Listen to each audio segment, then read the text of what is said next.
Fala galera, esse é o segundo vídeo que fala sobre o livro do Apocalipse. O que significa o Apocalipse, cujo tema central é o juízo final. Por quê? Porque Apocalipse significa revelação. Deus revelando a pessoa de Cristo, o Cristo que vai voltar em graça e glória para estabelecer seu reino milenial na terra e tudo aquilo que Deus profetizou na sua palavra. Lembre-se que na Bíblia, 1/3 da Bíblia, cerca de 28% da palavra de Deus é profecia. Daí a importância e relevância do Apocalipse, esse livro tão singular. Eu te convido a assistir o primeiro vídeo que nós falamos sobre a importância, sobre as 7 igrejas do Apocalipse, quem foi o autor, qual é a data aproximada e o que significa, o termo Apocalipse, como nós já falamos no vídeo anterior. Então agora, a partir desse segundo vídeo, nós vamos falar quais são os temas históricos e teológicos do livro do Apocalipse. Como Apocalipse é primariamente profético, como eu já falei, esse livro contém pouco material histórico, com exceção, obviamente, dos capítulos 1 a 3, que faz menção de como estavam as igrejas ali, as 7 igrejas da Ásia, aquelas primeiras igrejas primitivas ali, e os primeiros cristãos. As 7 igrejas a quem as cartas foram endereçadas localizavam-se na Ásia Menor, onde hoje é a atual Turquia. Aparentemente elas foram escolhidas porque João havia ministrado nessas igrejas. Então havia uma ligação apostólica do apóstolo João com essas igrejas locais. Apocalipse também sem dúvida nenhuma, preste atenção, Apocalipse em primeiro lugar uma revelação, como eu falei, sobre Jesus Cristo. O livro retrata Cristo como o Filho de Deus ressuscitado e glorificado, ministrando às igrejas locais. E as igrejas também, como muitos creem, as 7 igrejas também são igrejas históricas, que representam períodos da história da igreja. Jesus é colocado como a testemunha fiel, o primogênito dentre os mortos, o soberano dos reis da terra, conforme Apocalipse 1:5. Também é colocado como o alfa e o ômega, no versículo 8 do primeiro capítulo. Também é colocado como o que é, o que era e o que há de vir, o Todo-Poderoso, no versículo 8 do primeiro capítulo. Também é tido como um filho de homem, filho do homem, no capítulo 1:13. Também como o primeiro e o último, no versículo 17. E também como aquele que esteve morto, mas agora está vivo para todo sempre, no versículo 18. Também é colocado Jesus como o Filho de Deus, como aquele que é santo e verdadeiro, no capítulo 3:7. Como o Amém, a testemunha fiel e verdadeira, o soberano da criação de Deus, no capítulo 3:14. Também no capítulo 5:5 ele é tido como o leão da tribo de Judá, a raiz de Davi. É tido no capítulo 6:1 como o cordeiro no céu, com autoridade para abrir o primeiro dos 7 selos, como o cordeiro que está no centro do trono, no capítulo 7:17. Também é tido como Cristo, que reinará para todo sempre, no capítulo 11:15, como a palavra de Deus, no capítulo 19:13, como o majestoso Rei dos Reis e Senhor dos Senhores, retornando em esplendor e glória para conquistar os seus inimigos, no capítulo 19, versículo 11, como o princípio e o fim, no capítulo 21:6, como a raiz e o descendente de Davi e a resplandecente estrela da manhã, no capítulo 22:16. Então nós vemos aqui várias referências, vários títulos, várias menções e características da pessoa bendita, da revelação do Cristo glorificado. Muitos outros temas teológicos encontram expressão, obviamente, também no Apocalipse. A igreja, por exemplo, é alertada a respeito do pecado e exortada à santidade. E aí, meu irmão, como é que está a tua vida com relação ao pecado e com a santidade? Então nós vemos a igreja sendo alertada a respeito do pecado e exortada à prática da santidade. Essas imagens vívidas usadas por João para descrever o culto no céu também nos exortam e nos instruem como cristãos. Em poucos livros da Bíblia, o ministério dos anjos é tão proeminente.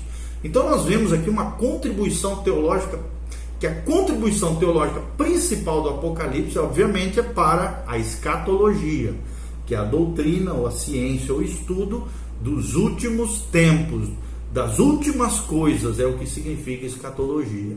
Isto é, a doutrina das últimas coisas, como nós estamos falando aqui. Então, nele podemos aprender a respeito da configuração política final do mundo, né, principalmente na época do anticristo, como é que vai ser, na tribulação e tal, no milênio. Nós também vemos a última batalha na história humana, nós vemos a carreira e a derrota definitiva do anticristo, nós vemos o reinado terreno dos 1000 anos de Cristo, das glórias do céu e do estado eterno e do estado final dos ímpios e dos justos. E por fim, somente Daniel compete com esse livro quanto à declaração de que Deus providencialmente governa sobre os reinos dos homens e realizará seus propósitos soberanos, independente de oposição humana ou demoníaca. Quais são as principais doutrinas de Apocalipse? A doutrina da revelação, que nos ensina que a verdadeira identidade e a obra salvadora de Jesus Cristo são reveladas. Apocalipse 1:1 e Apocalipse 22:21. Segunda doutrina, a doutrina da santidade. A igreja é advertida contra o pecado e exortada à santidade. Nós vemos isso em Apocalipse 22:11 e em vários trechos também, obviamente, da palavra de Deus. Nós vemos também a doutrina, o ensinamento sobre o culto, que Deus é digno de adoração e do louvor do homem e Cristo também, e assim a Trindade bendita. Apocalipse 4:10 e Apocalipse capítulo 5 trata bastante sobre isso. E a escatologia, que é a doutrina das últimas coisas, Apocalipse 4:1 até o final, Apocalipse 22:21, a doutrina das últimas coisas. O caráter de Deus, será que é mencionado no livro de Apocalipse? Sim. Deus é eterno, Apocalipse 4:8. Deus é glorioso, Apocalipse 21:11. Deus é santo, Apocalipse 4:8. Deus é justo, Apocalipse 16:5. Deus é poderoso, Apocalipse 4:11. Deus é verdadeiro, Apocalipse 15:3. Deus se ira, Apocalipse 6:17 e outras menções também. Então, Cristo em Apocalipse também aparece, como eu já falei, de maneira central. No último livro da Bíblia, Jesus triunfantemente se revela como o Todo-Poderoso de Deus, Apocalipse 1:8, o Alfa e o Ômega, 1:8 também, e no 21:6, o princípio e o fim, Apocalipse 21:6. E outras vozes no livro proclamam Jesus como o leão da tribo de Judá, a raiz de Davi, o Cordeiro de Deus, a palavra de Deus e o Rei dos Reis e Senhor dos Senhores. Amém? Algumas palavras são importantes encontradas no Apocalipse. A palavra Hades, que em grego, literalmente significa o lugar dos invisíveis ou o lugar dos mortos. Também em hebraico é traduzida por Sheol, descreve o mundo invisível dos mortos, ou para nós aqui, o inferno. Todas as pessoas que morreram vão para o Hades, no sentido de que a morte as conduz do mundo visível para o mundo invisível. Portanto, os termos morte e Hades podem ser usados de forma intercambiável na palavra de Deus. Infelizmente, é comum as pessoas cometerem o erro de associar o Hades com o inferno, um lugar de castigo eterno. No entanto, a palavra grega para inferno é Geema, tá? Embora todos nós iremos para o Hades um dia, o lugar dos mortos, podemos evitar o inferno, obviamente, o Gema, ao crer na obra salvadora de Jesus Cristo. Outra palavra importante é o Todo-Poderoso, aquele que tem poder sobre todas as coisas. Outra palavra importante é diabo ou Satanás, do grego diabolos, que significa literalmente caluniador, é o adversário de Deus. Diabolos significa aquele que acusa o outro, o acusador de nossos irmãos, conforme Apocalipse 12:10. Outro termo importante é a Nova Jerusalém, tá bom? Que é Jerusalém Caine, ou Caine. Nova Jerusalém é essa Nova Jerusalém que descerá do céu, que é bem diferente da Jerusalém terrena, antiga capital de Israel. É a Jerusalém do Alto, de Gálatas 4:26. Outro termo importante é o Alfa e o Ômega, do grego Alfa Kai Tu Ômega, que significa, são as primeiras e as últimas letras do alfabeto grego, tá? Uma referência a Cristo, uma referência a Deus com relação a esse início e fim, fala dessa grandeza, de que Deus é a fonte de todas as coisas e Cristo também, e Ele trará todas as coisas ao seu fim designado. Tá bom? Então, a abordagem histórica encara Apocalipse como uma visão panorâmica da história da igreja a partir da era dos apóstolos até o presente, até as coisas que ainda vão acontecer.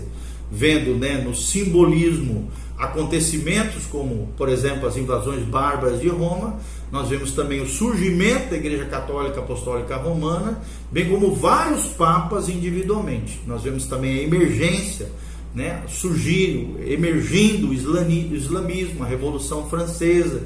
Todo esse método de interpretação, a abordagem histórica, tira do Apocalipse todo o significado para aqueles a quem o Apocalipse foi escrito.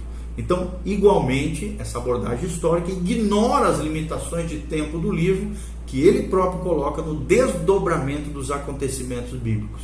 O historicismo tem produzido muitas interpretações diferentes e muitas vezes conflitantes dos verdadeiros acontecimentos históricos contidos em Apocalipse. A segunda abordagem, além da abordagem histórica, que é equivocada, é a abordagem idealista. Essa abordagem idealista do Apocalipse interpreta o Apocalipse como uma mera descrição infinita da luta cósmica entre as forças do bem e do mal. Nessa abordagem equivocada, como nós estamos ensinando, o livro não contém alusões históricas, nem profecias preditas. Dentro dessa visão, também se ignora o caráter profético de Apocalipse e se leva à sua conclusão lógica, apenas lógica, e esvazia o livro de qualquer ligação com acontecimentos históricos reais que haverão de acontecer ou vir. Apocalipse, então, nessa abordagem idealista, se torna meramente uma coleção de histórias com o objetivo de ensinar verdades espirituais. E existe uma terceira abordagem, que é a nossa, bíblica, erudita, dentro da cosmovisão cristã equilibrada, que é a abordagem futurista, que insiste em que os acontecimentos do capítulo 6 a 22 ainda são futuros e que esses capítulos, de modo literal e também simbólico em alguns momentos, retratam pessoas reais e acontecimentos que ainda estão por configurar o cenário mundial. Essa abordagem futurista descreve acontecimentos em torno da segunda vinda de Cristo, principalmente do capítulo 6 ao 19. Fala-se também do milênio e do juízo final, no capítulo 20. E o estado eterno dos santos, no capítulo 21 e 22. Somente essa visão, presta atenção, a abordagem futurista faz justiça à reivindicação de Apocalipse de ser profecia e interpreta o livro pelo mesmo método gramatical histórico que os capítulos 1 a 3 e o restante das escrituras sagradas. Ok? Então que Deus te abençoe através desse breve, nesses dois vídeos, de uma breve abordagem do que se trata o livro do Apocalipse. Um entendimento básico para que você saiba do que se refere o livro de Apocalipse, cujo tema central é o juízo final. O grande livro escatológico da Bíblia, sem dúvida, é o livro de Apocalipse. Que Deus te abençoe, que você se prepare para a volta de Cristo. Jesus está voltando. Acerta a tua casa, corrige as coisas na tua vida, consagre-se ao Senhor, se santifique. Jesus está voltando. Brevemente, o dia do Senhor chegará como ladrão na noite. Então, fique atento, aprenda mais de Deus, conserte a sua vida e caminhe firmemente na fé bíblica, em obediência e fé diante do Senhor. Que Deus te abençoe, faça seus comentários, siga-nos nas redes sociais e siga o nosso canal e compartilhe com outras pessoas. Um abraço do pastor Giovanni. Amém e amém.